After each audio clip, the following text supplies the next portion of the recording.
'n bidplek is 'n ontmoetingsplek.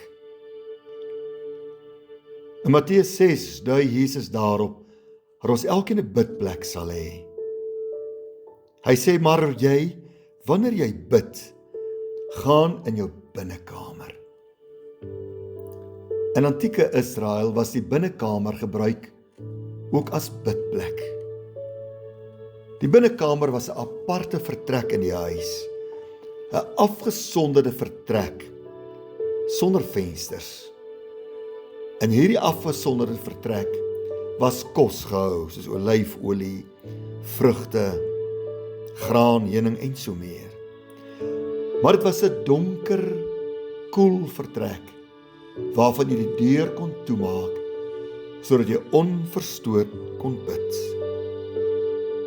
Jy moet so bidplek hê. Jesus het ook sy bidplekke gehad, waar hy onverstoord kon bid. Op die berge, ook in eensame plekke. Kry vir jou 'n bidplekkie, 'n ontmoetingsplek waar jy alleen met God kan wees, waar jy die deur kan toetrek en met die Here kan praat. Die beste tyd is laat in die nag of baie vroeg in die môre, waar jou gees en verstand helder is en jy rustig met die Here kan verkeer.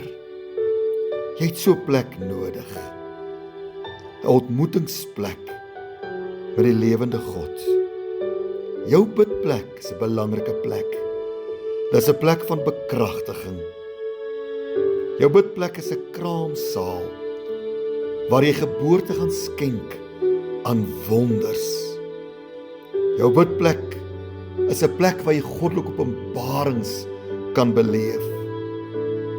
Die bidplek is 'n plek van vernuwing, 'n plek waar God se krag en God se voorsiening neerdal.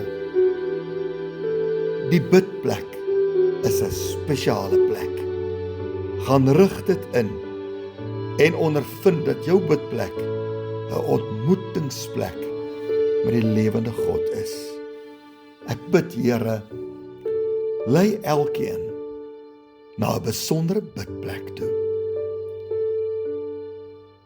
'n binnekamer wat God se troonkamer sal wees, waar hy neerdal en ons toevou met sy voorsiening, met sy krag, met sy genade.